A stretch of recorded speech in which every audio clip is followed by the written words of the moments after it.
David est parti chercher des gens. Non. Dieu l'avait dit simplement, je suis avec toi. Tant que tu seras là, je suis avec toi. Et c'est avec cette présence-là. David ne voyait pas Dieu. Il a cru. Il a dit à Goliath, au nom de mon Dieu là, je vais couper ta tête aujourd'hui. Et je vais la donner donc aux oiseaux du ciel. Mais il a coupé la tête de Goliath.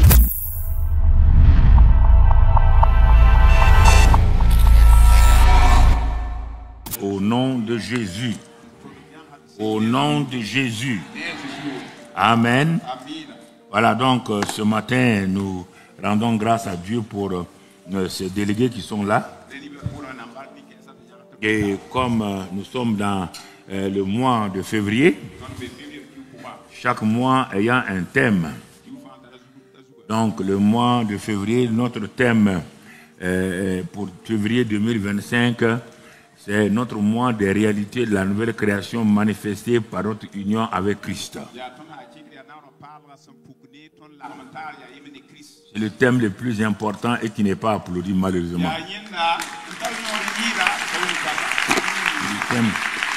C'est le thème le plus important de toute ta vie sur terre.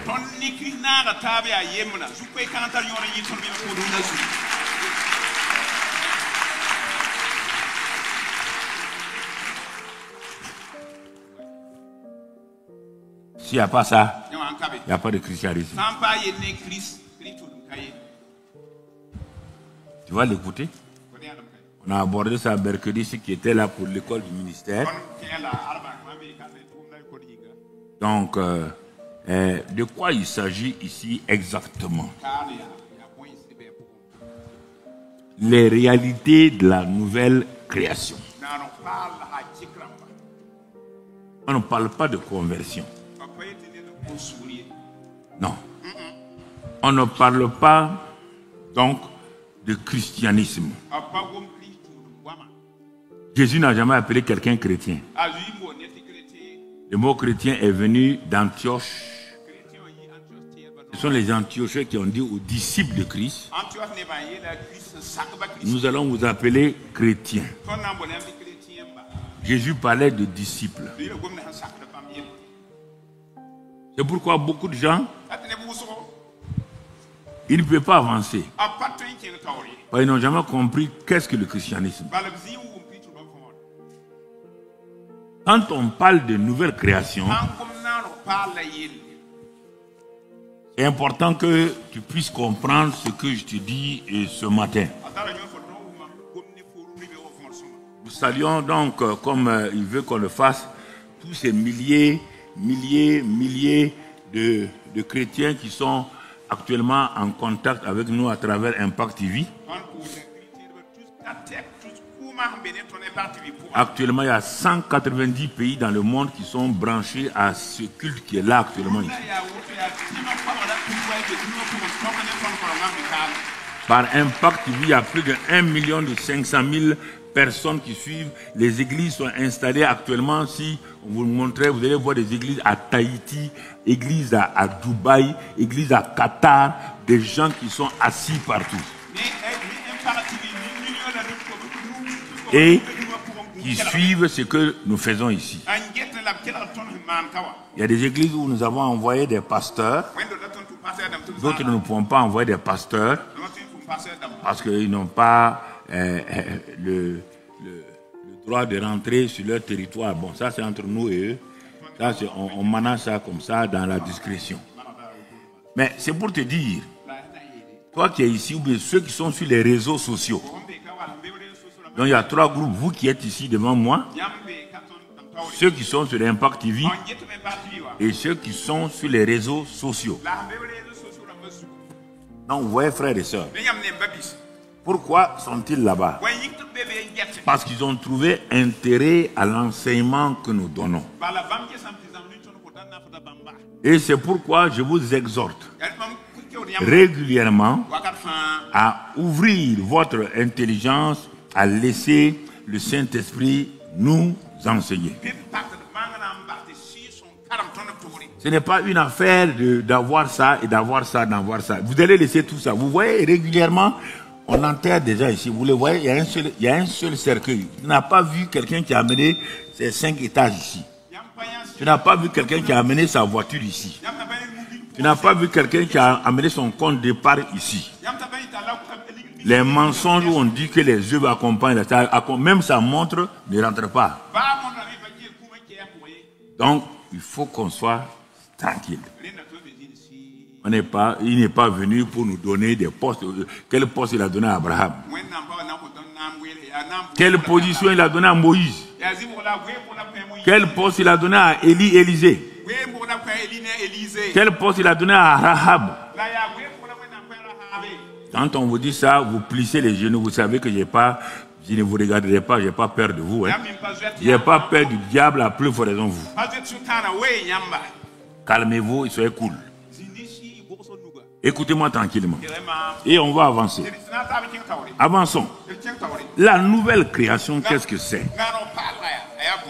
La question se pose. Si tu as un dossier, tu vas au tribunal et tu es avocat, c'est que tu as déjà étudié le dossier de la personne. Quelles sont les stratégies d'attaque? Quand le juge dit la parole est à la défense, après que le procureur ait parlé, tu te lèves. Tu as des éléments dans ta main. Tu vas attaquer l'objet principal dont on accuse ton client. Tu vas exposer. Est-ce que c'est pénal ou civil? Tu vas analyser tout. Si c'est dans le cadre pénal, tu connais les textes.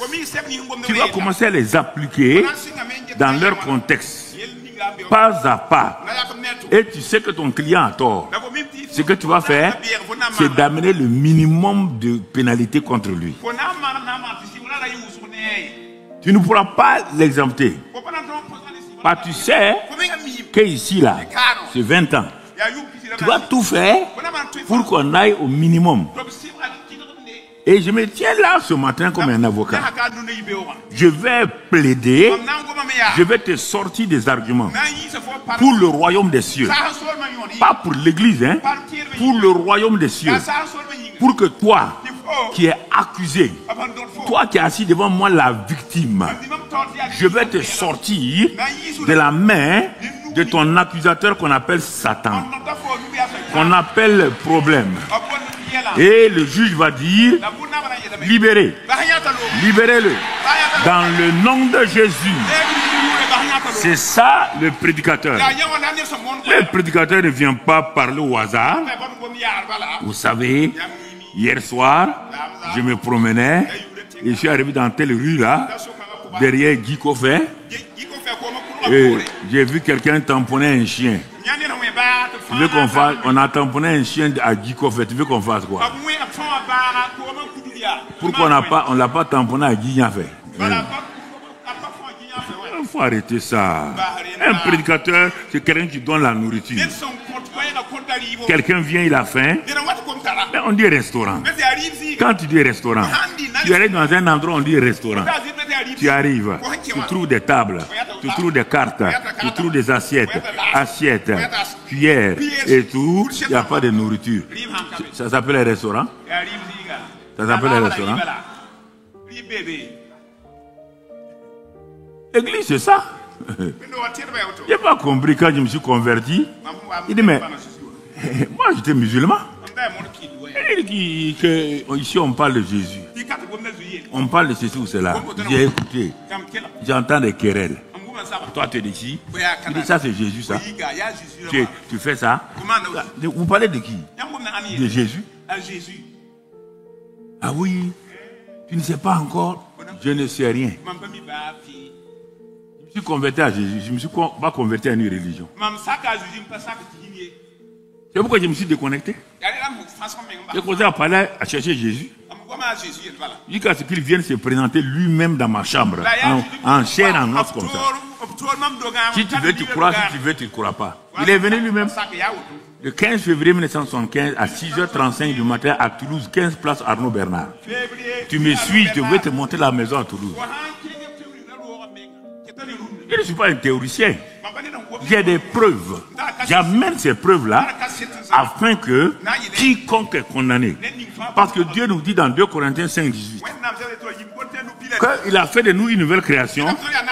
Dans quel but? Il nous a fait une nouvelle création parce que Dieu va nous donner, il nous a donné le ministère. Pourquoi? Il dit Dieu était en Christ, réconciliant le monde avec lui-même. Dieu était en Christ, réconciliant le monde avec lui-même. Verset 19, il dit, comme il l'a fait avec Christ, vous qui avez cru en Christ, il vous donne le même ministère de la réconciliation en vous donnant la parole de réconciliation. Et il termine en disant, en faisant cela, parce qu'il a décidé, versets 20 et 21, il a décidé de faire de Christ péché, afin que toi tu deviennes justice de Dieu en lui. Et comme tu es devenu justice de Dieu en lui, Romains 8, verset 1, 2, il dit, il n'y a plus de condamnation pour ceux qui sont en Christ, car la loi de l'esprit de vie t'a affranchi de la loi du péché, et la loi ne peut plus te condamner. Voilà comment on en va, mon frère, ma soeur. Si tu comprends pas ça là, tu vas pas ton temps à prier. Tu vas prier quoi? Je ne t'ai rien promis, tu vas prier quoi? On prie la parole qu'on t'a donnée. Si quelqu'un t'a dit, tu dois de l'argent, si tu n'appelles pas l'argent demain à 7 heures, je te fais enfermer et tu as un ami qui te dit, demain viens à 6 heures, prends l'argent, tu vas aller donner, tu dors bien. Et demain quand tu vas arriver chez ton ami, tu ne vas pas pleurer.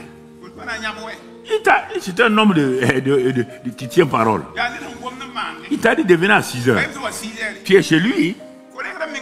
Et il sort, tu trouves, à cause de son intégrité. Il va te donner l'argent et tu pars remettre à 7 heures.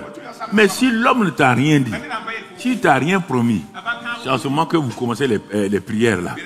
Ah oui, ouais, mon ami, je viens te voir, on va m'enfermer à 7 heures. Si je n'amène pas l'argent, on va me mettre en prison, on va me mettre dans la cellule. C'est en ce moment que tout le monde a transpiré. Parce que pourquoi? Tu n'as pas une parole. On te dit, la foi vient de ce qu'on entend. On n'a pas dit la foi vient de la prière. Où tu as trouvé ça dans la Bible? Qui t'a dit ce mensonge? C'est pourquoi beaucoup de gens sont fatigués. Je suis cool. 52 ans de christianisme, il n'y a aucun problème. Non. Aucun problème. Ça veut dire quoi? J'ai eu des maladies, j'ai eu des souffrances, j'ai eu des épreuves, et je n'ai pas de problème intérieur. Tout le monde a problème. Les présidents ont problème, les premiers ministres ont problème, les rois ont problème, les empereurs ont problème. Ils ne s'en sortent pas. Pourquoi? Parce que le Dieu qui résout les problèmes, ils ne le connaissent pas. Voilà votre problème. C'est une question de prière. On te dit la nouvelle création. Voilà les réalités. La nouvelle création.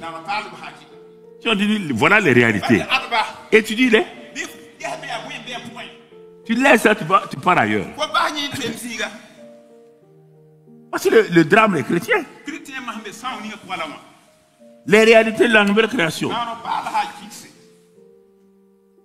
Et qui va nous enseigner cela? Moi j'aime Dieu. Il n'a pas pris Pierre. Pierre était avec lui. Mais Pierre l'a trahi. Jean était avec lui. Quand on crucifiait Jésus, aucun des disciples n'est resté fidèle à Jésus. Aucun. Il n'y a que sa maman qui soit restée Marie. Parce que c'était son fils qu'on crucifiait. Aucun. Et 30 ans plus tard, son ennemi numéro 1, qui ne voulait pas entendre parler de lui, il s'appelle Saul de Tarse. C'est lui qui va bouleverser le monde entier avec sa conversion à Christ. Quand il va devenir une nouvelle création, C'est lui qui va nous révéler. Qu'est-ce que la nouvelle création? Vous imaginez l'humour que Dieu a? Il va prendre son adversaire, son ennemi, qui va nous révéler qu'est-ce que la nouvelle création. Parce que c'était un homme convaincu, un homme déterminé, un homme de foi, un homme qui ne joue pas. Quand il est convaincu, il est convaincu. Et c'est lui qui va nous démontrer tout ça. Ce n'est pas Pierre, ce n'est pas Jean, ce n'est pas Jacques, ce n'est pas quelqu'un d'autre. C'est pourquoi il faut l'écouter. Comment tu as fait pour découvrir qu'est-ce que la nouvelle création? Saul de Tarse. Et qu'est-ce que ça t'a apporté? Il dit, dans 2 Corinthiens 5,16, il parle, il écrit aux Corinthiens. Il dit, Corinthiens, écoutez-moi, si vous avez connu Christ dans la chair, je sais que vous l'avez connu dans la chair. 2 Corinthiens 5,16, si vous l'avez connu, on ne le connaît plus comme ça. Première conclusion. Ma connaissance doit se baser sur quoi? Ah oui, Pierre dit, nous on a mangé avec lui. Moi-même j'ai marché sur l'eau avec lui. Paul dit c'est bon. Mais on ne connaît plus Christ comme ça. Ah bon? On ne le connaît pas comme ça. Tu es assis ici là. Comment connais-tu Christ? Comment connais-tu Christ? Non, quelle est ta relation avec lui? Parce que le pasteur parle. Ah bon? Il dit maintenant. Now. Aora. On ne le connaît plus comme ça. C'est terminé. On ne le connaît plus comme ça. Ah bon? On ne le connaît plus dans la chair, ni dans ces miracles qu'il faisait dans les rues. Il dit non. Alors comment on le connaît? Non, on te dit que tu ne connais pas quelque chose. Il ne faut pas te fâcher. Demande à la personne, comment peut-on le connaître? Le verset 17 va expliquer le 16. On n'a pas le temps de détailler. Le 17 dit quoi? Si. La condition sine qua non. Condition nécessaire pour que 2 triangles soient semblables, le triangle ABC et le triangle CDE, on te donne le théorème.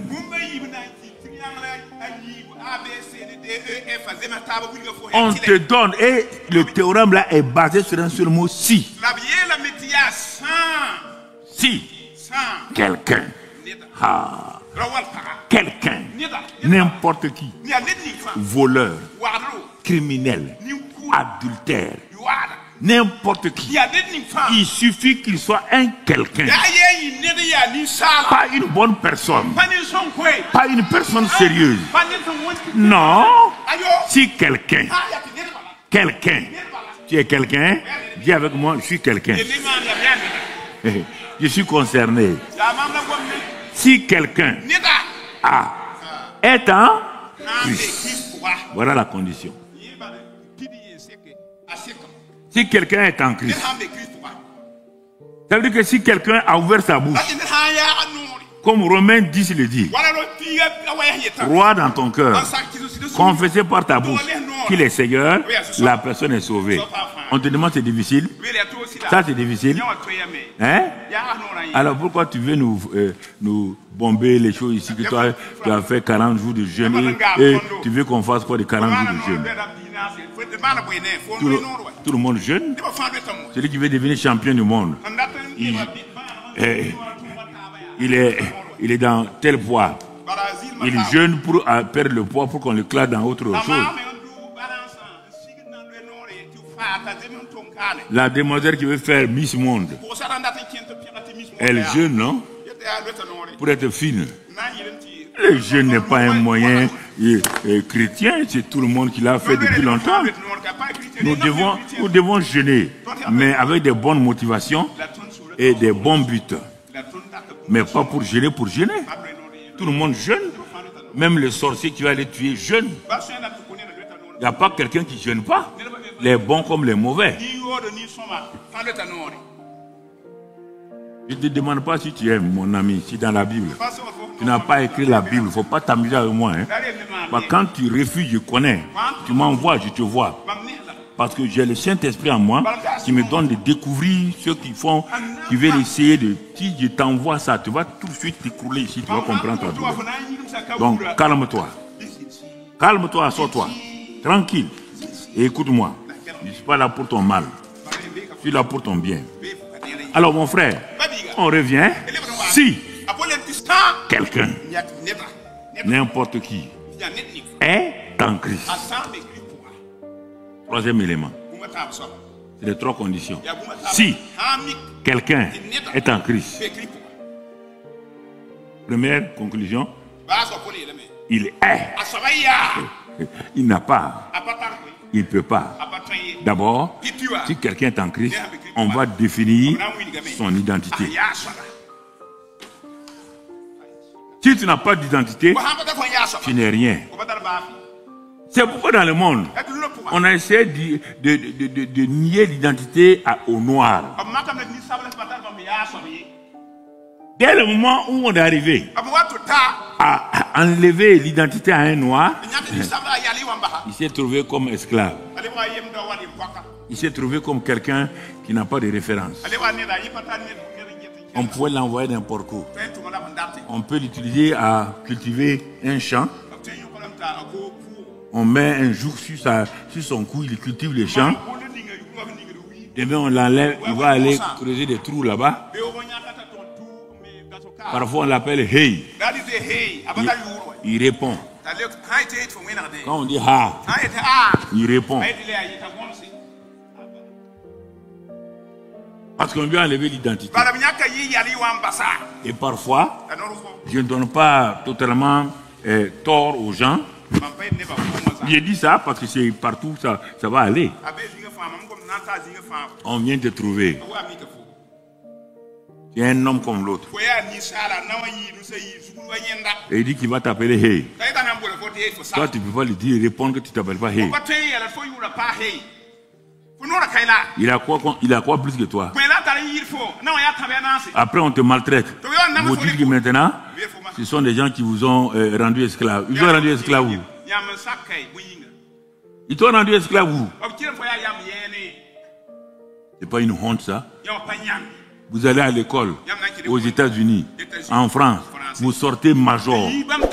Et major de ta promotion, major en gestion. Et on vient, on t'envoie à l'école où tu étais, avec quelqu'un qui était dans cette école-là. Il était l'avant-dernier de ta promotion. On l'envoie ici comme conseiller technique. Et toi, tu étais premier. Il va venir te trouver et il va te diriger.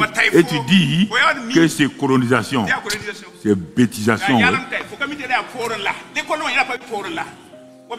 Hey, tout le monde écoute. Il y a des moments où il faut dire la vérité. Vous entendez? Toi, tu vas venir me coloniser. Ça ne va pas chez toi. Tu as quoi plus que moi? Tu as quoi plus que moi? Non, je vous pose la question. Tu as quoi plus que moi? Je veux te dire la vérité. Il faut qu'on se réveille un peu là. Et on devient chrétien. On continue avec les mêmes choses. Continue avec les mêmes choses. Ah bon? Tu es devenu chrétien. Avec l'intelligence, la sagesse, la connaissance, ce que Dieu a utilisé pour faire le monde. Dieu t'a donné les trois éléments. Intelligence, sagesse, tout. Et tu continues à être dominé par quelqu'un, c'est que tu es malade. Tu es vraiment malade. Et moi, je n'aime pas les malades bêtes.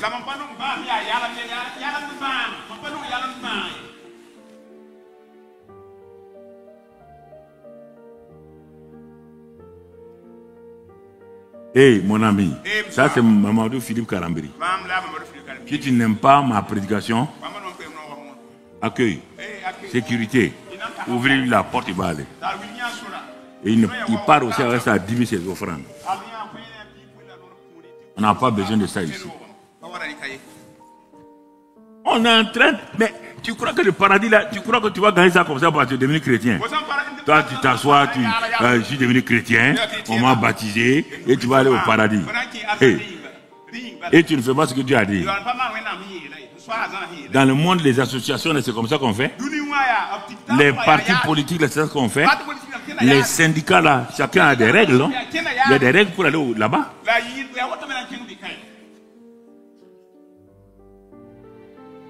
Il faut qu'on se parle face à face. Face à face, cœur à cœur. On se parle. On va tourner autour du pot. Hein? Ah non, tout sauf ça. La nouvelle création. Si quelqu'un est en Christ, il est une nouvelle création. Bon, il est une nouvelle création. Ça veut dire quoi maintenant? Et Paul dit, écoutez la suite. La suite est importante car c'est le verset principal de la Bible du Nouveau Testament pour les chrétiens du Nouveau Testament.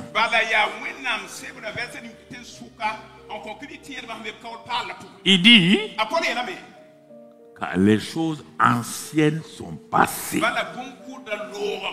Ah. C'est un homme qui s'arrête, qui vient me trouver et qui me dit, mon ami, assois-toi. On va parler. Et il me raconte sa vie. Tu as entendu parler de moi? Je dis oui. Oh, j'ai entendu que tu étais un criminel. Il dit, formidable. Tu as raison. J'étais ennemi numéro 1 de Jésus. Formidable. C'est moi que tu vois comme ça là. Je mettais les chrétiens en prison. Il dit, c'est moi que tu vois. Il n'y avait rien de bon en moi. Mais alors, qu'est-ce qui s'est passé? Il me raconte son témoignage. J'ai rencontré Christ un jour, sur la route de Damas. Quand je l'ai rencontré, il ne m'a pas changé. Il ne m'a pas transformé. Non. C'est ce que vous dites dans votre langage. Non, tu vois là. Je suis une nouvelle création. Les choses anciennes sont passées. Mais les gens ne comprennent pas. Ah, tu veux dire que bon, ça s'est amélioré. Comme quelqu'un qui me dit, on témoignait avant. Il dit non, il dit, mon frère, je n'étais pas pasteur. Il dit non, tu sais, chaque jour là, je fumais au moins 2 paquets de cigarettes. Maintenant, bon, je fume tout juste, depuis que je suis devenu chrétien, je fume tout juste un paquet. Il dit, toi, tu n'es pas né de nouveau. Hein? Il dit, ah bon? Il dit, non, mon ami, laisse ça tomber. Tu n'es pas né de nouveau. Continue encore. Ah, il a vu que s'il continue maintenant, il continue avec le whisky autre là. Ah, il a dit, bon, qu'est-ce qu'il faut faire? Voilà ce qu'il y a. Vous ne connaissez pas quelque chose, vous ne demandez pas. Si quelqu'un est en Christ, il est. On définit, il est une nouvelle création. Prends le mot nouvelle création. Déjà dans ta tête, tu dis que il est devenu un converti. On te parle. Conversion et nouvelle création en grec, en hébreu, c'est même pas le même mot. On dit nouvelle création. Ah. Nouvelle. On n'a pas dit nouvelle, parce qu'il y a nouvelle, il y a nouveau et nouvelle dans 2 sens, deux aspects. Et la plupart du temps, quand les gens parlent, c'est bon, j'ai un nouveau téléphone. Quand tu écoutes, comme j'ai un nouveau téléphone, quand il parle, il dit bon, maintenant moi aussi, j'ai une nouvelle vie. Si tu ne fais pas attention, tu vas tomber dans un piège. Ah bon? Tu as un nouveau téléphone? Il dit oui. Est-ce que bon? Je peux avoir 2 téléphones différents, même 2 couleurs. Et puis après, je vais te montrer sur le truc rapidement. 2 couleurs différentes. Il y a une couleur, ouais. Ou bien, bon, donne-moi ça. Il y a un élément. S'il y a un autre, voilà. Très bien, formidable. Voilà, écoute-moi. Premier aspect, première erreur des chrétiens. Quand on parle de nouvelle création, et il parle de changement, transformation ou amélioration. Dieu ne parle pas de ça. Non. Quand Dieu parle de nouvelle, il parle d'un mot grec qui s'appelle kainos. Kainos. K-A-I-N-N-N-O-S. Kainos. Qu'est-ce que ça veut dire? Mais avant d'arriver à ce mot kainos là, on va rester au mot des hommes. C'est pourquoi il a dit, si nous avons connu Christ, nous ne le connaissons plus comme ça. Nous ne le connaissons plus comme ça. Bon, prenons quelqu'un, une femme qui a un téléphone, et elle dit un jour à son mari, ah, mon téléphone est vieux, hein? Et il ne fonctionne pas bien. Et c'est tombé même, l'écran est cassé. C'est un vieux téléphone que j'ai. Ah, le mari dit, je vais t'offrir un nouveau téléphone. Tu vois, le mot nouveau est venu. Donc tout de suite, elle est contente. Et mon ancien téléphone là, le voilà. Donc avec les couleurs qu'il faut, c'est bien, mais c'est maintenant, c'est vieux.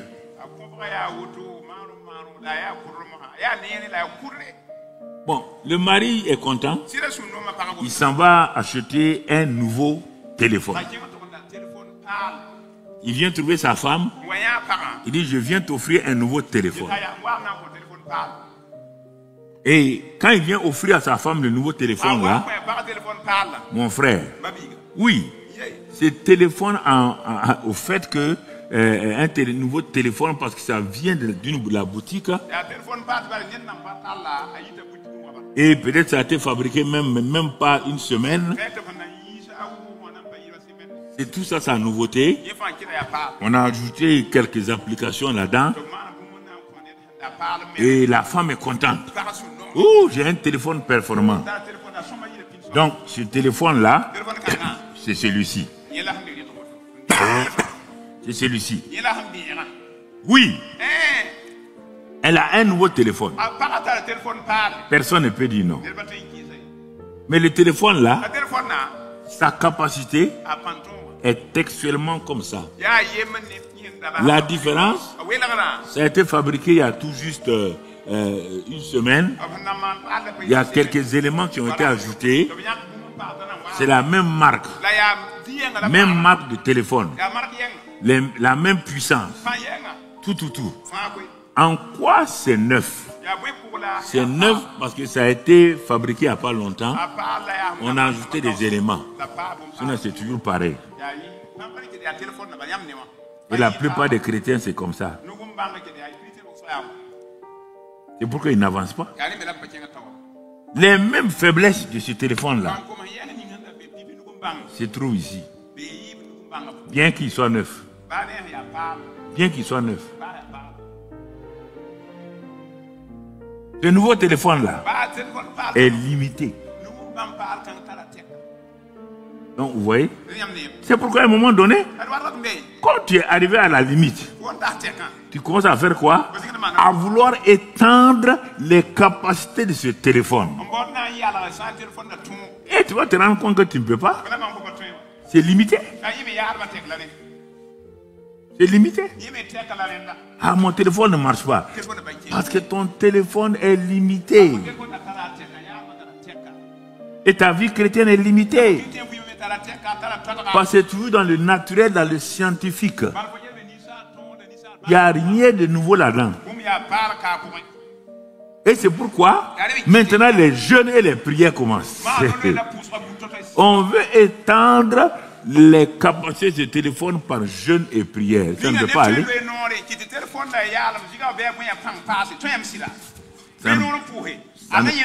Ça ne peut pas.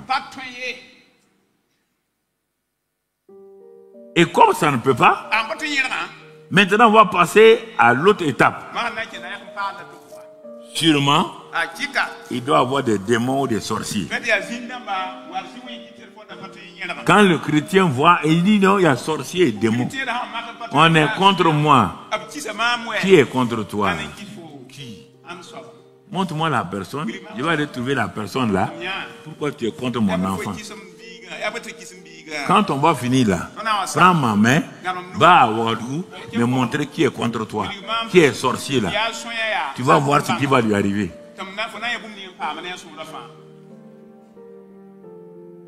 Vous voyez? Parce que mon peuple périt par manque de connaissance. Pas par manque de prière. Par manque de connaissance. Dieu dit mon peuple périt. Il n'a pas d'accord des sorciers. Il n'a pas d'accord de Satan. Soyez intelligents. Qui est devenu chrétien, prenons, même qui est devenu chrétien à 10 ans là. Si le sorcier et Satan étaient forts là, quand toi qui as un ronfleur patenté, tu te couches, tu dors et tu dégages ta gorge là. Tu t'es levé le matin, trouvé égorgé. Tu as déjà vu le sorcier rentrer dans ta maison. Tu as déjà vu qui rentrait chez toi. Il faut quitter ça là, ignorant comme ça. Mon peuple périt, c'est Dieu qui l'a dit. Par manque de connaissance. Dans nos villages, quand on était petits, on avait tous villageoises. L'eau qu'on buvait là, il y avait des verres là-dedans. On partait garder les moutons. Mais comme on est en brousse là, quand on a soif, on puise l'eau là, on boit. Mais au bout de quelques temps, quand on allait aux toilettes, l'urine était ensanglantée. Villageoise. Parce que nous étions ignorants. Il a fallu qu'un de nos frères aille aux études en Europe. Il a étudié ces choses-là. Quand il est venu, il a dit que dans l'eau là, il y a des vers. Les gens ont dit hé, hé, hé. Tu n'as pas dit quand vous partez chez les blancs là. Il dit, les vieux ont dit non, ça c'est les démons. Le frère là rit. Il dit il n'y a pas de démons. Heureusement qu'il a tout fait pour amener un microscope des choses là. Il a enlevé l'eau là, il a mis. Il a appelé les vieux là un à un. Il dit, ferme-le là et regarde. Tu vois quoi? Je vois des choses. Viens toi aussi. Chef de terre. Chef de mer. Même s'il n'y a pas de mer au Burkina, chef de mer. Quand ils ont fini, ils ont dit c'est ça là. C'est ça qu'on appelle village. Il dit bon, qu'est-ce qu'on va faire? Il a montré qu'est-ce qu'il faut faire. Au bout de 6 mois, dans le village là, il n'y a plus de villageois. Les jeunes là périssaient par manque de quoi? Manque de quoi? Connaissance. Et la plupart des chrétiens sont dans la défaite par manque de connaissance. Ça, la première partie de la nouvelle création. Nouvelle création? Non. Ça, c'est pas une nouvelle création. Création veut dire quoi? Sois intelligent. Même naturellement. Création veut dire quoi? Quelque chose qui n'existait pas, qu'on va faire exister.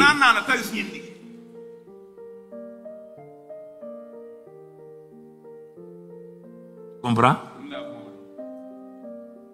C'est ça, création.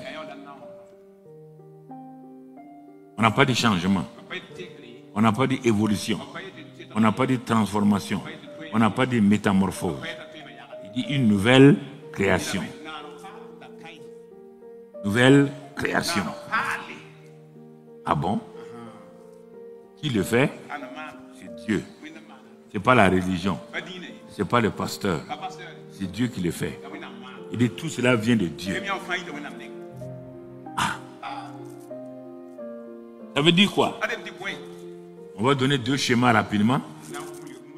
Un schéma avec Adam, ensuite la chute d'Adam et puis la crucifixion de l'homme avec la croix et puis ensuite la nouvelle création.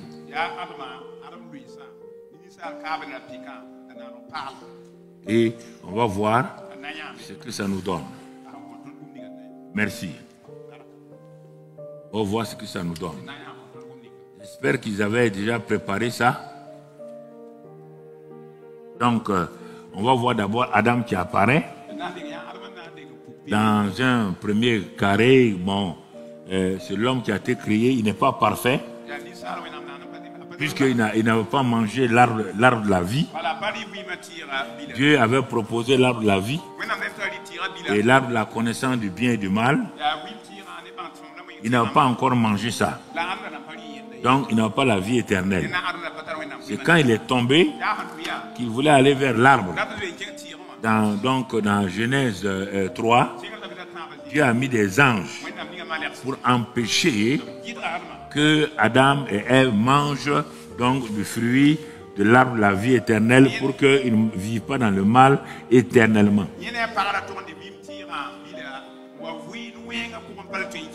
Donc, c'est ce Adam-là que donc il va avancer jusqu'à ce que Jésus-Christ vienne comme le dernier Adam. Il est venu comme le dernier Adam, pas comme deuxième Adam. Il faut bien lire la Bible. Beaucoup de pasteurs font deuxième. Non. Il faut lire ce que la Bible dit. Il est venu pour finir la race d'Adam. Puisque il faut qu'il prenne cette nature du vieil homme sur lui pour devenir quelqu'un qui est condamné, afin que toi et moi nous puissions avoir une nouvelle nature. Donc c'est pourquoi il est venu d'abord comme homme. Il n'a pas venu de devenir comme homme, car c'est l'homme qui a péché. L'homme ayant péché, dans Philippiens 2, il est écrit qu'il s'est dépouillé. Il s'est dépouillé de l'égalité avec Dieu son Père, afin de devenir un simple homme et aller à la croix et mourir. Dieu ne meurt pas à la croix. Il a fallu qu'il devienne homme et qu'il meure. Ça, tu vas le trouver dans Philippiens 2. Il faut bien lire la Bible, hein. Pas essayer de me contester avec ta doctrine. Il est devenu un simple homme pour mourir comme un simple homme à la croix du Calvaire. C'est écrit par Paul. Il dit à partir de ce moment-là qu'il va devenir comme ça. Alors, quand il mourait, dans Jean 19, il s'est écrié, tout est accompli. Qu'est-ce qu'il a accompli? Il a dit dans Jean 6, 38, 39, que lui il est descendu du ciel pour faire la volonté de son Père. Et que la volonté de son Père, c'est de gagner tout ce qui était perdu. Alors, mon frère, ma soeur, ayant fait cela, il dit maintenant, tout est accompli. Donc, comme c'est accompli, qu'est-ce qui va se passer? Alors, il va réconcilier les hommes avec Dieu son Père. Dieu va, notre vieux homme adamique que nous avons hérité là, voilà, donc, ouais, le premier tableau avec le cœur noir là, ça c'est le pécheur. Ça c'est Romains 3, 23. Tous ont péché, sont devenus privés de la gloire de Dieu. Et c'est pourquoi le cœur est devenu noir. En ce moment-là, nous vivons dans ce péché-là. Mais avec la venue de Jésus, des années plus tard, il va venir comme l'agneau de Dieu qui ôte le péché. Et au temps convenable, il va mourir sur la croix. En mourant sur la croix, et nous allons être crucifiés avec lui. C'est ça la croix en rouge là. La croix en rouge, c'est la croix de Jésus. En même temps, Romains 6 dit que Dieu nous a crucifiés avec Jésus sur la croix. Pour quel but? Afin que le corps du péché soit détruit et que nous ne soyons plus esclaves du péché. Donc voilà le rôle de la croix. La croix a fini avec les vieils hommes. Tous les pécheurs, avant même que quelqu'un ne parle qu'il est sauvé ou pas. Dieu a envoyé Christ pour ça. Maintenant, quiconque regarde ce que Jésus a fait, ouvre sa bouche, le reconnaît comme Seigneur et croit dans son cœur, qu'est-ce qui se passe? Le Saint-Esprit prend le cœur de cette personne-là, quel que soit son péché, et fait quoi? Et le fait naître de nouveau. Pardonne ses péchés, ôte ses péchés, remet ses péchés, et maintenant, sa vieille nature adamique, qu'il a hérité d'Adam, est ôtée. Et quand c'est ôté, maintenant qu'il va se passer, troisième étape. Ça ne sauve pas quelqu'un. Ça réconcilie, ça ramène. Troisième étape, Jésus ayant été enseveli. Le troisième jour, il est sorti du tombeau. Et Pierre dit dans sa prédication que c'est Jésus-là qui a été crucifié. Dieu l'a fait Seigneur et Christ. Il est ressuscité. Avec qui? Avec toi et moi. Il est ressuscité. Dieu nous a liés. Depuis la croix maintenant, Dieu nous a liés. Nous sommes inséparables. On appelle ça, c'est pourquoi on dit en Christ ou Christ en nous. Ce sont ces expressions-là qui nous montrent que nous sommes unis à Christ. Donc, dans son ensevelissement, notre vieil homme a été enseveli. Dans sa résurrection, la Bible nous dit, dans Romains 6, versets 1 à 5, et dans d'autres passages, que nous sommes ressuscités avec lui en nouveauté de vie. Et étant ressuscités avec lui en nouveauté de vie, qu'est-ce qui va se passer? Sa vie, puisqu'il est parti au ciel, il a été fait Seigneur et Christ avant de revenir pour faire 40 jours sur la terre. Il est venu avec une vie nouvelle par le Saint-Esprit qu'on appelle la puissance de la résurrection. Et cette puissance de la résurrection est venue dans ceux qui ont cru en lui. Et quand ils ont cru en lui, la puissance de la résurrection les a fait ce qu'on appelle naître de nouveau. C'est ça qu'il a essayé d'expliquer à Nicodème. Nicodème ne comprenait pas. Il dit à Nicodème, si un homme ne naît d'eau et d'esprit, il ne peut entrer dans le royaume des cieux. Il peut aller dans les bâtiments d'église, mais il n'est pas chrétien. Dans le bâtiment d'église, il y a des ventilateurs, il y a des bancs, ils ne sont pas chrétiens. Il faut naître d'eau, l'eau de la parole et le Saint-Esprit. Il dit, si tu es né de l'eau de la parole et du Saint-Esprit, quelque chose se passe, tu es né de l'Esprit Saint. Ça, c'est Jean 3, 6. Et quand tu es né de l'Esprit Saint, Jean 3, 7, il dit, tu connais le vent, non? Nicodème dit oui. Est-ce qu'on peut arrêter le vent? Nicodème dit non. Il va à gauche, il va à droite. Ainsi en est-il dit Jésus d'un homme qui est né de nouveau. Si tu nais de nouveau, tu es un homme libre. Voici la nouvelle naissance. Ce n'est pas un christianisme pris dans un bâtiment. Non, il est comme le vent. On ne peut pas arrêter le vent. Est-ce que tu as cette liberté? Est-ce que tu es libre de parler de Christ? Regarde comment tu as honte. Quand tu vois des gens qui sont bien pour ouvrir ta bouche, pour parler de Jésus, c'est tout un problème. Mais pourtant, quand tu vas aller critiquer les gens, là tu critiques. Quand tu vas aller insulter les gens, tu insultes. Mais tu es incapable de défendre Jésus. Incapable de défendre Jésus. Et en ce moment-là, qu'est-ce qui se passe? Quand Jésus est ressuscité, écoute-moi très bien. Il faut que tu comprennes. Ses disciples. D'abord, il a été à Nazareth pendant 30 ans. Il travaillait comme menuisier, charpentier. Tout le monde le connaissait comme un jeune homme sérieux. Comme tu ne lis pas ta Bible, tu ne connais pas tout ça. Donc, il partait partout. Mais il n'a jamais chassé les démons. Il n'a guéri aucun malade pendant 30 ans. À 30 ans, son père lui dit, ce pourquoi tu es descendu, tu vas aller maintenant au Jourdain. Ton parent Jean-Baptiste est là-bas. Et Jean-Baptiste l'avait déjà présenté comme l'agneau de Dieu qui ôte le péché.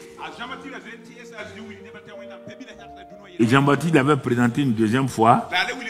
Voici l'agneau de Dieu. Et moi je baptise d'eau, mais lui il baptise du Saint-Esprit de feu. Donc Jésus était venu faire 3 choses. 3. L'agneau de Dieu, ôter les péchés. Deuxièmement, baptiser du Saint-Esprit. Et troisièmement, baptiser de feu. Tu as rencontré quel Jésus? Non, je te pose la question. Tu me dis que tu es chrétien. Il n'est pas dit non. Mais quel Jésus tu as rencontré? Lequel?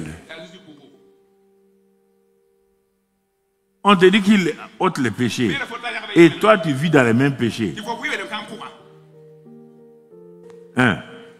Deuxièmement, qu'il baptise du Saint-Esprit. À quel moment?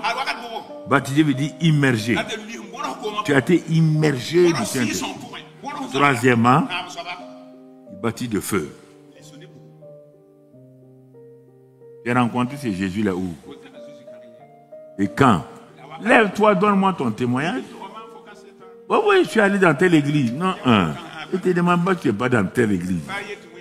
Je ne demande pas si un pasteur a prié ou un prophète ou une prophétesse a prié pour toi. Il te parle des termes de la Bible. Baptisé du Saint-Esprit de feu. C'est ça que Paul nous dit. Il dit ce que lui a rencontré. Si tu me vois aujourd'hui, dis Paul, vraiment déterminé, parce que j'ai rencontré ce Jésus-là.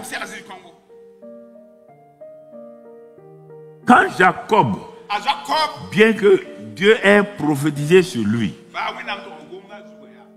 et il est parti dans la famille de sa mère, malgré la prophétie, écoute-moi très bien, hein, la prophétie a été donnée par Dieu lui-même sur Jacob. Tu te promènes, on dit que les gens ont prophétisé sur toi. Ils t'ont créé problème. Ils t'ont créé problème. La prophétie a été prophétisée. C'est Dieu qui a dit à la maman Rebecca, que l'enfant le plus jeune là, c'est lui l'aîné. Et dans son sein là, il y a 2 peuples et 2 nations. La nation la plus faible là va dominer l'autre nation. Donc, maman Rebecca a entendu toutes les prophéties. Tu as entendu toutes les prophéties qu'on t'a faites. Pourquoi tu as problème? C'est ça que tu as. On t'a dit tu seras comme ça. Et regarde où tu es. Il n'y a rien qui se passe. Parce que tu ne comprends pas les mécanismes. Maintenant, comme ça ne marche pas, il y a eu trouble dans la famille. Une prophétie a amené trouble.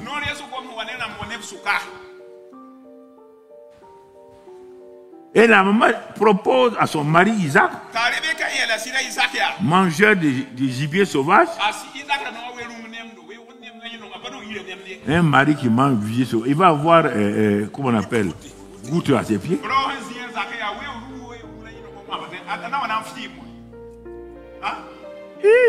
C'était Isaac comme ça. Et la femme est venue tout nyangami. Voici un enfant de destinée. Un enfant qui a une grande destinée. On lui propose de retourner à Charan, là où son grand-père est mort, Térak, sans avoir accompli la volonté de Dieu. Excusez-moi. Sans avoir accompli la volonté de Dieu. C'est pourquoi ta vie est mélangée. On te dit d'aller là. On te dit non, on t'a vu. Tu es ici. On t'a vu. Et que tu es marié en Ukraine.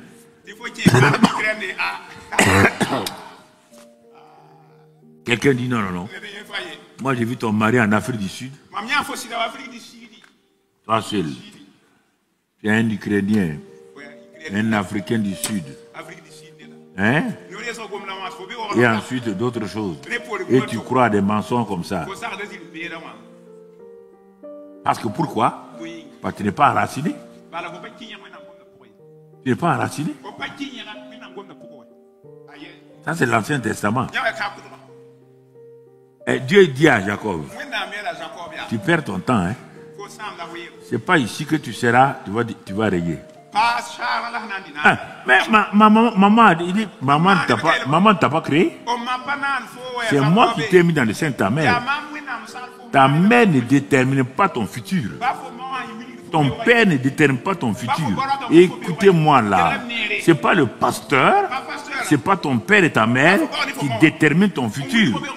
C'est le grand Dieu, créateur, qui a son cahier des charges. Et ton cahier des charges est dans son livre. Il est dit le livre des œuvres. Le livre de la destinée. Écoute-moi. On va faire des erreurs inutiles. J'ai vu des gens qui ont disparu du Burkina. Quand on veut leur parler, non, non, non. On a dit ça. Bon, ok, très bien. Ils sont morts bêtement. Des jeunes, des pasteurs. Je ne vais pas dire les noms. Ils ne veulent pas écouter. À la fin, Dieu dit, tu ne vas pas gâter mon plan. Tu vas retourner à El Bethel. Même si ta maman a dit ça, tu vas retourner là-bas. Mais au retour là, le gars était tellement dur que Dieu l'a rencontré au torrent de Jabok. Ils ont lutté. Ils ont lutté. Le gars avait un caractère difficile. Pour le vaincre, Dieu a frappé à sa hanche. Pour vaincre sa volonté. Est-ce que tu n'as pas une volonté comme ça? Quand on te parle seulement, tu es là, Dieu va te déboîter. Écoute-moi aujourd'hui, hein. Ce n'est pas un hasard que tu es venu. Il va te déboîter. Si tu ne veux pas accepter. Quand tu es Dieu, la nouvelle création. Tu entends? Mais regarde Jacob. Aujourd'hui on dit quoi? Dit d'Abraham, d'Isaac et de Jacob. Il s'est laissé casser. Ça c'est l'Ancien Testament. Laissons ça. Revenons au Nouveau Testament. Il montre le parallélisme dans la Bible. Dans la Bible, toute vérité est parallèle. La vérité naturelle, la vérité spirituelle. Les droites parallèles ne se rencontrent pas. Mais quand on va dans l'infini, dans l'éternité, tu vas les trouver, ils vont se fondre là-bas. Ça, c'est la mathématique de Dieu. La mathématique simple là, c'est le point, c'est la droite, c'est l'espace. On y va à plusieurs dimensions. On va les trouver quelque chose là-bas. Dans l'éternité, il n'y a plus de points, il n'y a plus de droite. L'éternité est un élément qui n'a pas de variation de 1 à n, qui n'a pas de géographie. L'éternité te permet, tu es arrêté comme ça, quelqu'un est à Paris, tu es arrêté, tu vois la personne, tu dis la chose et la chose s'accomplit. C'est ça, ce qu'on appelle l'invisible éternité. Et c'est ça on est en train d'aller tout doucement. pour que tu comprennes. Il faut arrêter le christianisme naturel. Ça ne te sert pas, ça ne vous sert pas. Il faut entrer dans le surnaturel de Dieu. Et ça, c'est important. Le surnaturel de Dieu, c'est l'invisible. Regardez quelque chose, j'ouvre une parenthèse, parce que mercredi prochain, on va voir à l'école du conquérant, à l'école. Jésus dit à Nicodème, quand je lisais ça avant, je ne comprenais pas. Il dit, le Fils de l'homme là, il est dans le ciel, en même temps il est sur la terre, oui ou non? Hein? Quand tu lis ça, tu dis, ah, comment quelqu'un peut être des deux côtés? Tu n'as pas compris le monde spirituel. Maintenant, quand je suis arrivé à Éphésiens 2, il a dit que il nous a ressuscités ensemble et nous a fait asseoir ensemble dans les lieux célestes. Mais pourquoi Jésus disait que lui, que le Fils de l'homme est sur la terre, il est en même temps dans le ciel? Parce que il est dans deux positions. C'est quand j'ai lu dans Matthieu 28, il a dit tout pouvoir m'a été donné où? Dans le ciel et sur la terre. Donc, dans le ciel et sur la terre. Ça veut dire quoi? Or, Jésus, c'est deux parties. Christ, c'est la tête là, et le corps là, c'est l'église. Son église se trouve sur la terre, mais en même temps, lui, la tête est dans le ciel. Mais comme les deux sont liés, il dit dans Éphésiens 1 que lui, il a été élevé, il a été positionné au-dessus des autorités, des dominations, des principautés, de tout nom qui se peut nommer dans le siècle présent, et tout est sous ses pieds. Il dit, mais lui n'est pas là-bas seul. Éphésiens 2, 5, 6, il nous a ressuscités et nous a fait asseoir avec lui dans les lieux célestes. Toi, tu es dans les lieux célestes. Quand tu es dans les lieux célestes, tu vois qui? Tu vois Christ. Tu vois qui? Tu vois le Père. Pour faire quoi? Pour venir exercer sur la terre. Donc tu es dans les deux dimensions. Il n'y a aucun problème. Quand je vais arriver à ça, tu vas comprendre. Tu ne comprends pas aujourd'hui. Quand je vais arriver à ça, tu vas comprendre le secret de la Bible. Mais si ce n'est pas ça, toi tu peux rester sur la terre, Dieu au troisième ciel. Je te pose la question, Dieu au troisième ciel. Toi tu es sur la terre, en dessous du premier ciel. Le premier ciel c'est quoi? C'est l'atmosphère qui est là. Les nuages et tout ça là. Ça c'est le premier ciel. Mais entre le premier ciel et le troisième ciel, il y a un deuxième ciel. On te dit que Satan est là-bas. Toi, si tu n'es que sur la terre, comment tu vas vaincre Satan qui est au deuxième ciel? Tu vas le vaincre comment? Tu peux passer? Tu n'as pas vu avec Daniel? Quand Daniel priait, Dieu a envoyé un message. Satan a arrêté Gabriel au deuxième ciel. Gabriel est remonté. Et Dieu lui a donné Michel, l'ange guerrier, pour venir ouvrir les choses. Et toi, tu n'as pas cette force-là. Comment tu vas c'est écrit dans la Bible là. C'est pourquoi tes prières ne sont pas exaucées. Quand tu pars pour prier, Satan dit à un petit démon, cette femme-là, il ne faut pas te fatiguer. Elle ne pardonne jamais. Et comme toi, tu es le démon de l'amertume, bloque là. Tu pries, il n'y a rien. Parce que le petit démon de l'amertume là te bloque déjà.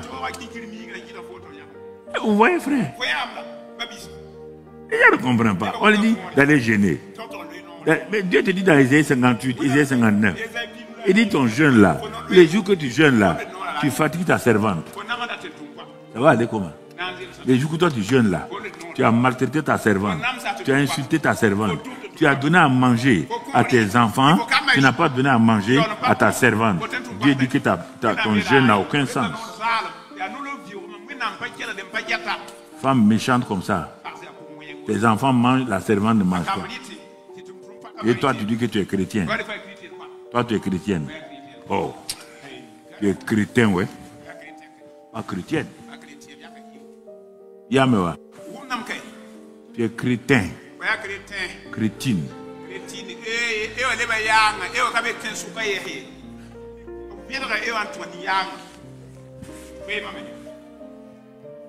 Nous sommes à la recherche de la nouvelle création. Comme un chien de chasse. Quand tu lâches le chien de chasse qui a été formé, il est en train de renifler. Il cherche le gibier. C'est ça que je suis ce matin.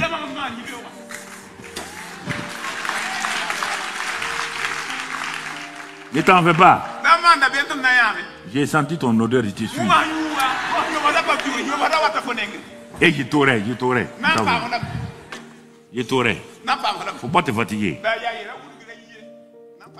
Je vais te débusquer. Allons-y, mon frère. Si quelqu'un est en Christ, il est une nouvelle créature. Les choses anciennes sont... Mais est-ce que dans les deux téléphones, là, le nouveau téléphone, les choses anciennes sont passées? Hein? C'est toujours les mêmes? Toujours les mêmes choses. Bon, amène ton 3 cycles là. Amen. C'est ça, 3 cycles, ils savent. Bon, je vais te montrer une deuxième image. Avec, regardez, c'est une voiture qui semble être une bonne voiture, mais c'est une vieille voiture. Elle se débrouille, ça c'est toujours la vieille création.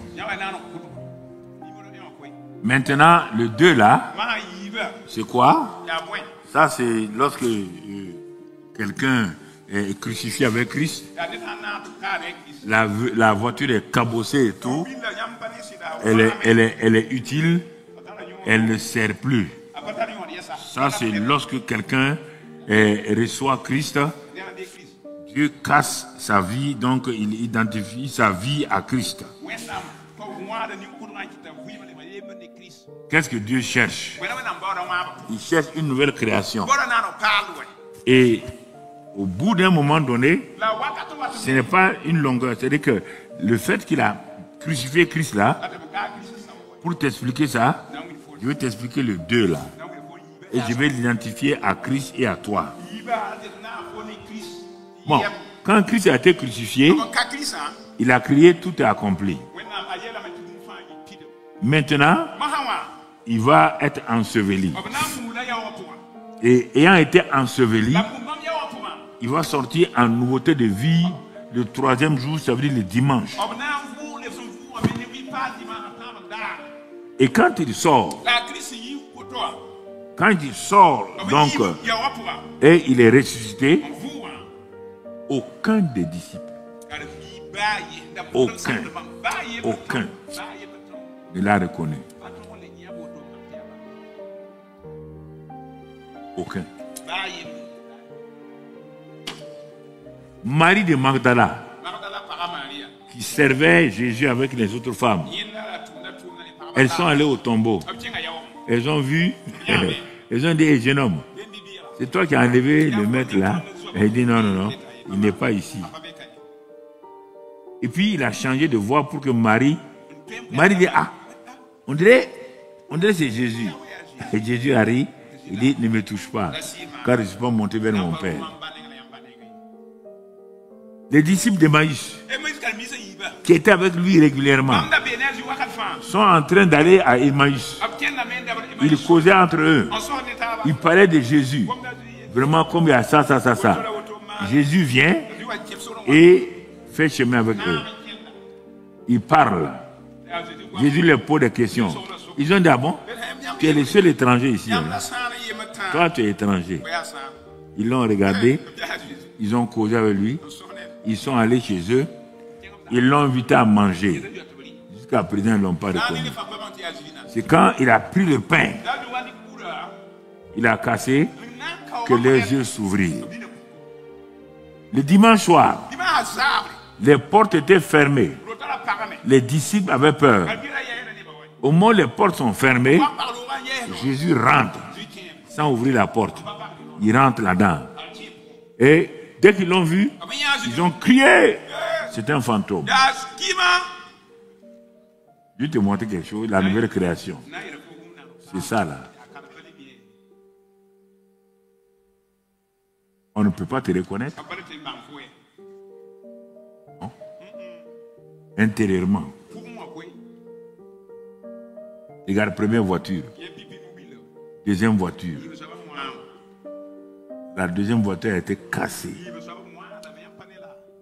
Maintenant, on veut une nouvelle voiture. Regarde, le 3. Ça ressemble au 2 ou au 1. Est-ce que la marque, c'est la même chose? Est-ce que la forme, c'est la même chose? Mais c'est un véhicule, non? C'est un véhicule. Mais de qualité quoi? Hautement quoi?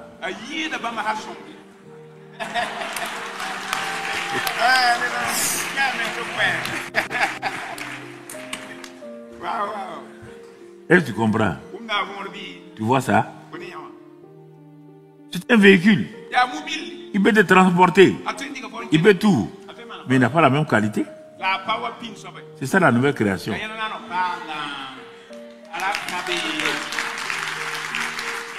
C'est pas n'importe quoi, hein? Non. C'est hautement qualifié. Tu comprends? C'est pourquoi il dit, on ne comprend pas. C'est pourquoi Jésus dit, parce qu'il sait qu'il va partir. Il y a des choses qu'il a dites avant pour que les gens croient avant que les choses se passent. D'abord, quand Marie, la femme prostituée, est venue pour nettoyer les pieds de Jésus, là, avec son parfum, elle a pris ses cheveux, tout nettoyé. Les disciples de Jésus, purs et durs, ont jugé Jésus, ont jugé la femme. Et celui qui avait donné réception, Simon, le Dieu a jugé Jésus. Judas a dit, on peut vendre le parfum là et prendre les pauvres. Chacun a développé sa théorie. Jésus les a écoutés. Il a dit, bon, ok, très bien. Ce que vous voulez faire là, c'est bien. Mais ce que la femme vient de faire là, le monde entier parlera d'elle. Ah bon? Ce que la femme l'a fait. Jésus, tu la connais? Tu sais où elle a eu le parfum là? Nous, on la connaît. D'abord, toi, tu acceptes qu'une femme prenne son parfum, qu'elle met sur son corps pour aller avec les hommes. Elle met ce parfum-là sur ton corps. Jésus, hey, faut pas nous faire douter. Hein? Jusqu'à présent, on a cru en toi. C'est pas fini. Elle prend ses cheveux. Elle se courbe. Elle utilise ses cheveux. Essuyer, elle ne prend pas serpillère. Ce sont ses cheveux. Elle essuie tes pieds. Hey Jésus. Hey. Faut parler clair, hein? Faut parler clair. Et Jésus les regarde. Il n'a rien dit. Il n'a rien dit. Pour écouter. Maintenant, Jésus est mort.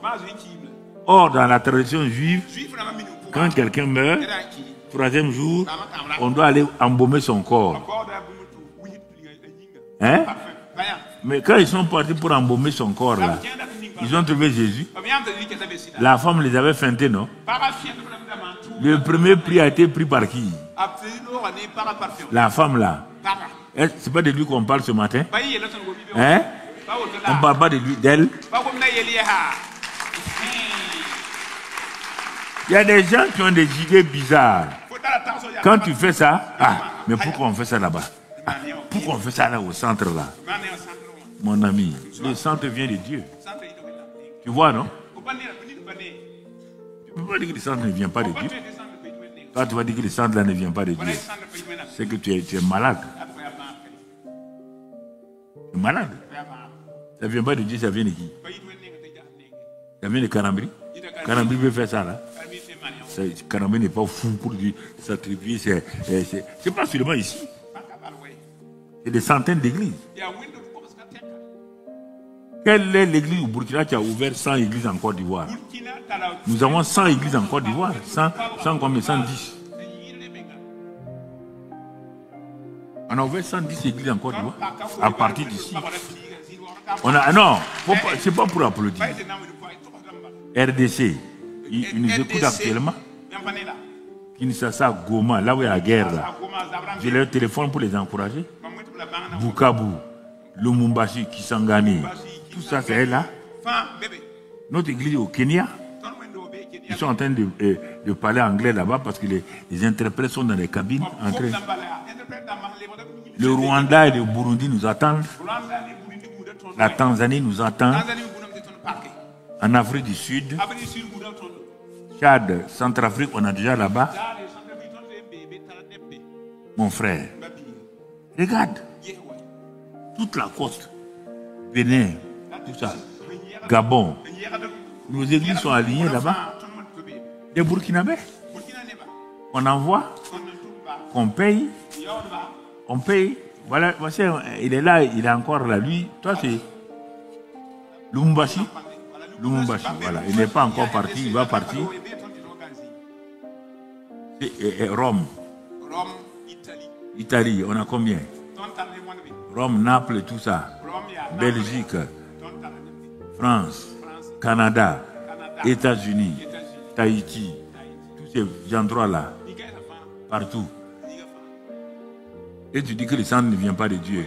Il vient de qui? C'est la première église missionnaire du Burkina Faso. Il n'y a pas une dénomination qui a autant d'églises sur le champ missionnaire que nous. C'est toi qui nous as donné l'argent. On a volé l'argent. Quand il faut bien, si tu parles mal, c'est pourquoi beaucoup de gens ont disparu comme ça. Je leur ai dit, si tu parles mal là, si moi je viens de Dieu, tu disparais. Ne m'amuse pas à ça, hein. Si je viens de Dieu, si je suis halal de Dieu, Dieu m'a appelé pour faire le travail là, et toi tu me dis que c'est Satan, tu disparais avant moi. C'est pourquoi beaucoup de gens ont disparu. Je ne vais même pas parler. Il faut t'arrêter, hein. Je ne me suis pas fait pasteur. Ah non. C'est Dieu qui m'a appelé. J'ai quitté mon travail. J'ai gagné mon argent. Il faut faire attention. Quand tu ne connais pas quelque chose, tais-toi. Ferme ta bouche. Ne te crée pas de problème. Bon, comme on a des invités qui sont là, je n'ai pas encore fini mon introduction. Ah. Grâce à eux, on va vous libérer tout aujourd'hui. Mais oui. Bon. Ok. Non, tu vois, je vais ramasser quelques versets là, on va voir. Donc, la nouvelle création, que tu comprennes, ça ne vient pas de moi, ça ne vient pas de toi. Dieu dit, si quelqu'un est en Christ, il faut bien écouter ça. Hein. Il est, elle est une nouvelle création. Tu ne peux rien faire. C'est Dieu qui l'a fait. Mais il faut accepter ça. Je suis une nouvelle création. Ne regarde pas tes défauts. Ne regarde pas tes faiblesses. Il n'y a pas d'homme parfait. Selon les termes humains. On dit si quelqu'un est en Christ. On n'a pas dit si quelqu'un est tout seul comme ça. Non. S'il est en Christ. Est-ce que tu vois la chose? Qui tu vois? Tu vois Christ. C'est pourquoi Paul dit aux Galates, ce n'est plus moi qui vis, c'est Christ. Voilà les secrets.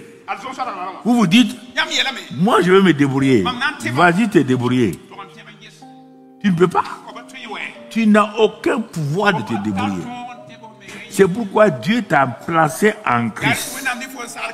Et il a fermé sa main. Et Dieu dit que si quelqu'un est en Christ là, il est une nouvelle création. Et c'est pas fini. Christ vient habiter en toi. Christ en toi, l'espérance de la gloire. Mais quel est le Christ qui est en toi? Puisqu'on va continuer plus tard. Quel est le Christ qui est en toi? Ce n'est pas n'importe qui. C'est le Christ dans qui toute la plénitude de la divinité habite. C'est le Christ, selon Colossiens 2:2, en qui se trouvent tous les trésors de la sagesse et de la connaissance. C'est le Christ que mon frère, ma soeur, qui Dieu dit, donc le fruit de l'esprit, la puissance, se trouve en lui. Donc c'est ce Christ qui est en toi et c'est ce Christ en même temps qui t'enveloppe. Alors, mais tu es dans une assurance, tu n'as pas peur. Ce n'est pas une affaire de religion. Non. On te dit que dans 1 Jean 4:4, que celui qui est en toi là, il est plus puissant que celui qui est au dehors. Alors, donc mon frère, ma soeur, tu dois t'asseoir. Mais où Dieu ment, ou c'est toi qui mens. Il y a un menteur quelque part. Il y a un menteur quelque part. Tout ce qu'il a dit là. Mais si Dieu ne tient même pas une seule parole, vaut mieux fermer la Bible, aller la jeter, continuer ta route. Si Dieu ment dans un seul endroit, il faut l'abandonner, dis-lui, tu es menteur. Et il ne peut rien te faire. Tu entends? C'est des choses importantes. Quand j'ai compris ça, je savais que ma vie, tu ne peux rien me faire. Mais tant que je n'ai pas compris, je me battais. Rien. Je me battais. Rien. Parce que je n'ai pas compris que celui qui est en moi là, il est plus puissant que celui qui est au dehors. On n'a pas dit de sentir. On n'a pas dit de sentir si celui qui est en toi là. Non. On dit qu'il est en toi et il n'y a aucun problème. Mais regarde dans l'Ancien Testament, Dieu n'était pas en eux. Il était à côté d'eux. Au-dessus d'eux. David dit à Goliath, il dit, mais toi un incirconcis là, tu attaques le peuple de Dieu. Il dit au roi Saül, mais vous laissez l'incirconcis là vous insulter. Est-ce que David est parti chercher des gens? Non. Dieu l'avait dit simplement, je suis avec toi. Tant que tu seras là, je suis avec toi. Et c'est avec cette présence-là, David ne voyait pas Dieu. Il a cru. Il a dit à Goliath, au nom de mon Dieu là, je vais couper ta tête aujourd'hui. Et je vais la donner donc aux oiseaux du ciel. Mais il a coupé la tête de Goliath. À moi, si tu ne crois pas maintenant, c'est ton problème. Regarde dans l'Ancien Testament, comment il a sorti les gens. Comment il a sorti les gens. Ça, c'est David.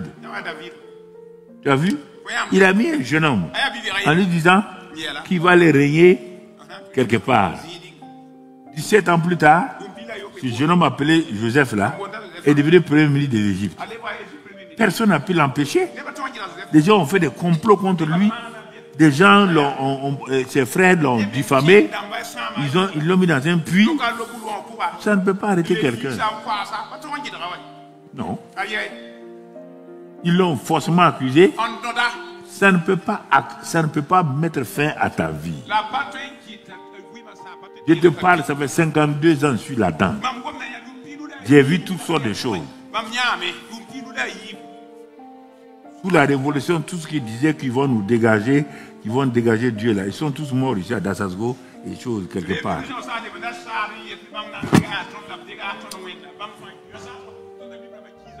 Quand leur chef coordonnateur de CDR là, à Koulouba, vous le connaissez donc, si je dis son nom, il venait avec les fusils là. Kabana Kalambri. Est-ce que vous êtes venu à votre permission pour faire vos réunions? J'ai dit je viendrai. Ah oui, il faut venir, hein. Puis il y avait un petit là, on l'appelait sergent.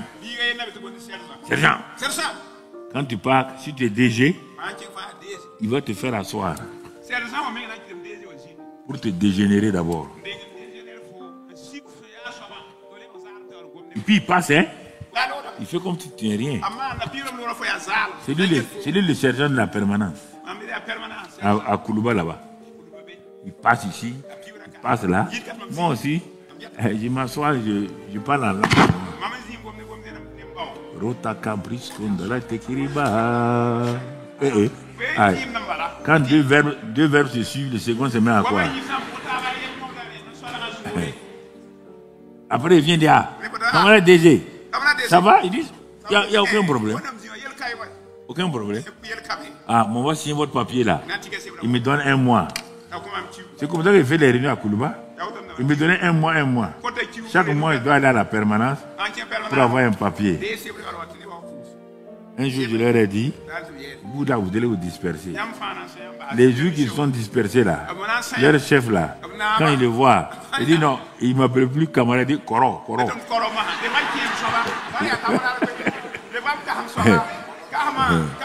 Et les grands frères, il faut laisser ça là tomber.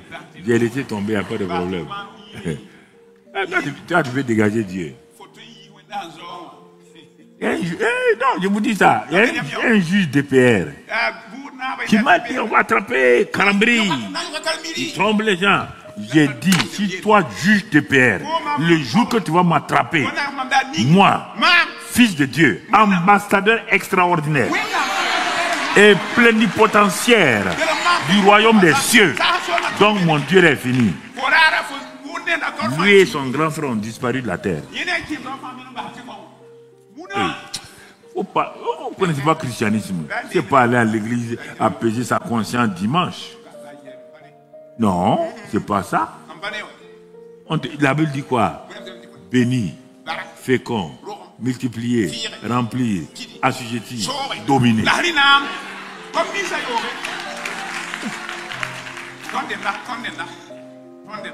Non, n'ayez pas peur là. Les difficultés que vous vivez là, Dieu ne tient pas compte de ça. Non.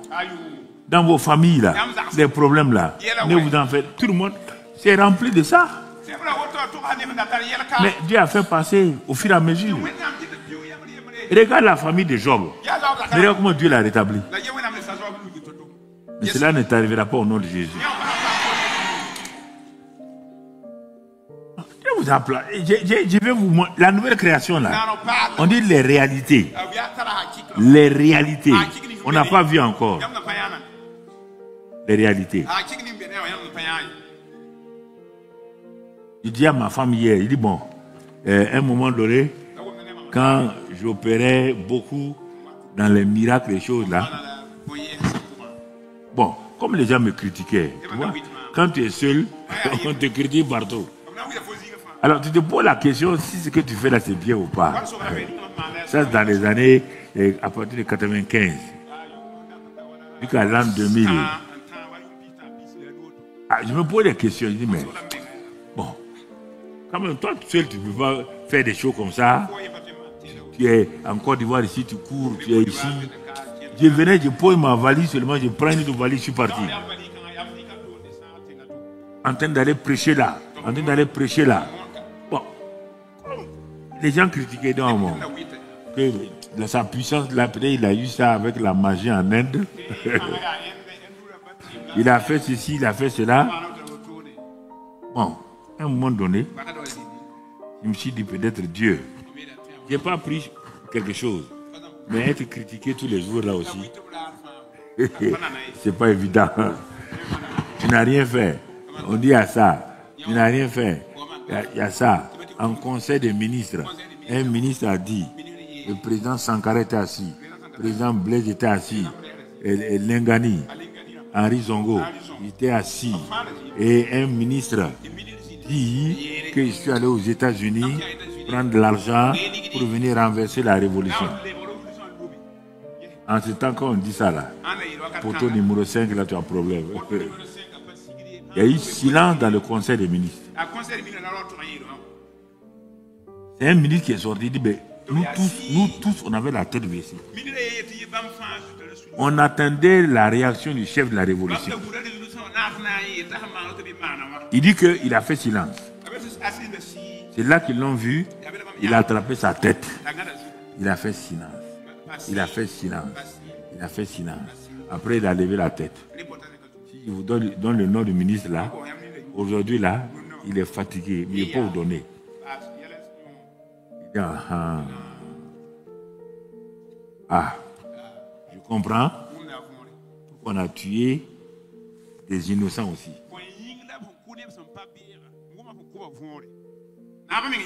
Les autres le regardaient. Il dit, mais il a demandé aux autres là-haut. Karambiri là. On ne l'a pas connu au lycée Zenda. Ils ont dit oui. C'était l'avant-centre de l'équipe de handball du lycée et de l'équipe nationale. Ils disent oui. Toi, tu étais à l'école normale. Il venait jouer sur votre terrain, il dit oui. Moi, j'étais au PMK. Il venait jouer contre nous. Mais il nous frappait. C'était un homme violent. Bon, il a parlé. Il a dit, tu vois, si on ne le connaissait pas, on va l'attraper et on va le fatiguer et chose. Qu'est-ce qu'il a fait? Dieu m'a sauvé. Puisqu'il y a mon patron à Koudougou là, m'avait mis au garage. Tu vois comment on sort déjà des garages? Il a fallu qu'on monte sur moi. Donc, la même semaine là, le ministre Ari Zongo est venu avec, pour faire une assemblée générale à Voltex là. Les travailleurs ont dit non, le camarade Karambiri, on a fait des choses bizarres, il faut le remettre à son poste. Donc vers jeudi, on dit bon, lundi on va le remettre à son poste. Mais en ce temps, moi j'étais tranquille, hein. Je savais que mon Dieu là ne va pas me laisser. Maintenant, puisque les CDR ont dit ça, donc le DG préparait, si je vous donne le nom du DG, si vous allez connaître, préparer sa décision pour que je reprenne mon poste le lundi. Et le même samedi, le ministre du Commerce aussi m'appelle. Il dit, venez à Ouagadougou, je vais vous voir. J'arrive à Ouaga, il me dit, bon, et ils veulent mettre quelqu'un à ce Volcom là. Ils ont pensé que de venir. Donc, la même semaine, j'étais au garage. On m'a réparé, on m'a réchemisé, on m'a donné des pneus neufs. Lundi, j'étais à Ouagadougou, directeur général.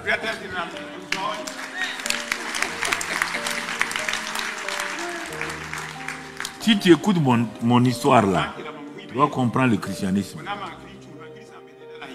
Tous ceux qui sont opposés là, ils ont eu tous des problèmes. Pourquoi? Parce que je ne m'intéresse pas aux gens. Je ne veux pas du mal à quelqu'un. Je prie mon Dieu. La nouvelle création. On a mis Daniel dans la fosse aux lions. Les lions l'ont mangé. Les lions ont dit qu'il est immangeable. Ils ont mis ses trois amis dans le feu. Dans le feu là. Le Saint-Esprit n'a pas apparu comme quatrième homme. Aucun feu ne te brûlera au nom de Jésus. Aucun lion satanique ne mangera ta chair.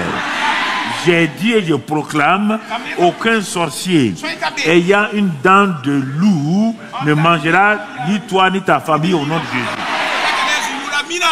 J'ai proclamé que le Saint-Esprit va te faire traverser toute mer rouge au nom de Jésus.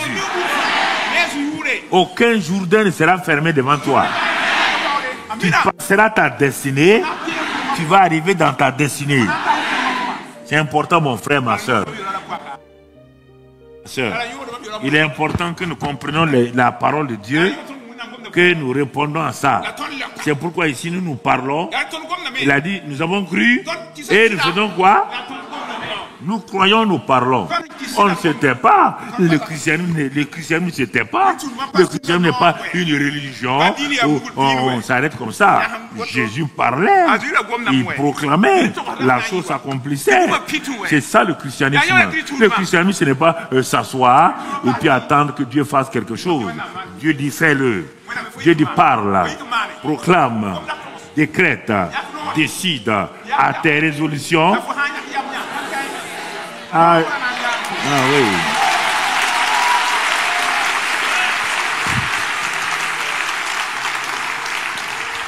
C'est pas du silence. C'est de marcher. Jésus en avant. Oh, Jésus en avant. Gloire. Jésus en avant. Je suis en route.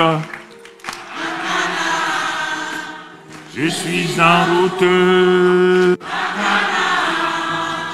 Je suis en route. Je suis en route. Gloire à Dieu. Si tu ne viens pas,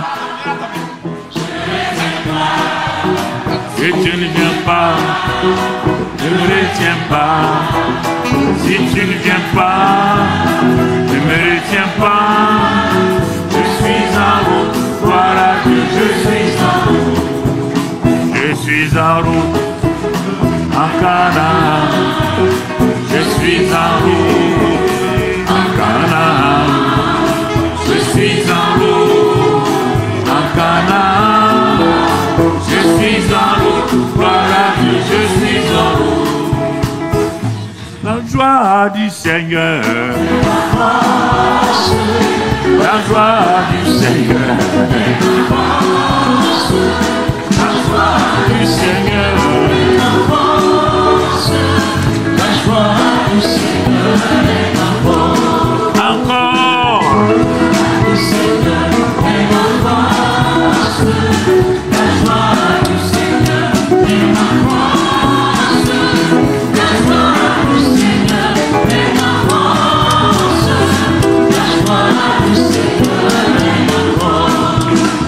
si tu veux cette joie, il te faut. Si tu veux cette joie, si tu veux cette joie, la joie du Seigneur. Dansez, dansez. Il te faut danser. Si tu veux cette joie, il te faut danser.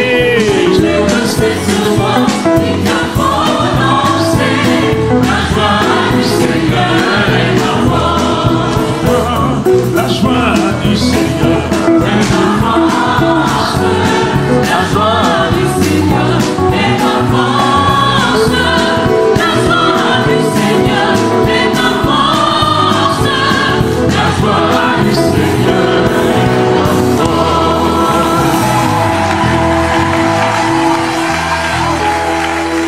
Alors, ce matin, avant de terminer, mets ta main sur ta poitrine. Et dis avec moi, je suis une nouvelle création. Et en cette nouvelle création, toutes les bénédictions de Dieu sont entassées. Car il m'a établi dans les lieux célestes à la droite de Jésus, où je suis déjà béni. Et écoute-moi, Satan. Quels que soient tes projets, tes ambitions, sache une chose, que celui qui est en moi est plus puissant que toi. Il a détruit tes œuvres et il m'a libéré. C'est pourquoi aujourd'hui, je marche dans la liberté des enfants de Dieu. Quoi que tu fasses, mon Dieu a le dernier mot. Mon Dieu est plus que vainqueur. Il m'a donné la victoire sur toi. Je suis plus que vainqueur. Je sais que tu tournes pour essayer de me détruire. Mais ma destinée est dans la main de mon Seigneur. À cause de cela, j'accomplirai ma destinée. Tu n'empêcheras rien. Oui, je sais que je fais des fautes.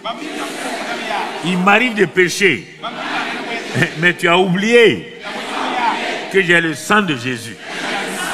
J'ai le nom de Jésus. Quand je confesse, mon Père est fidèle. Il me pardonne, il me lave et il me purifie. D'ailleurs, écoute-moi. Regarde-moi. Bientôt, je vais manger la chair de mon Seigneur. Je vais boire son sang. Que tu veux ou pas, je serai encore pardonné. Tu vas maigrir. Les ennemis, mes ennemis maigrissent. Et tu es l'ennemi qui va le plus maigrir. Je sais que tu n'es pas heureux. Je n'en tiens pas compte. Je marche selon la parole.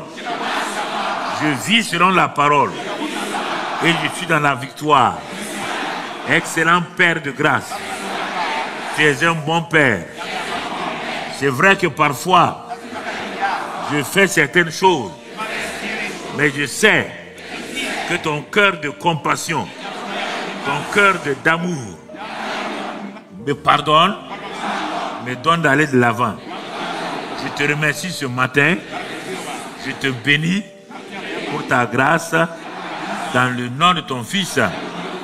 Jésus, j'ai prié, je suis exaucé. Amen.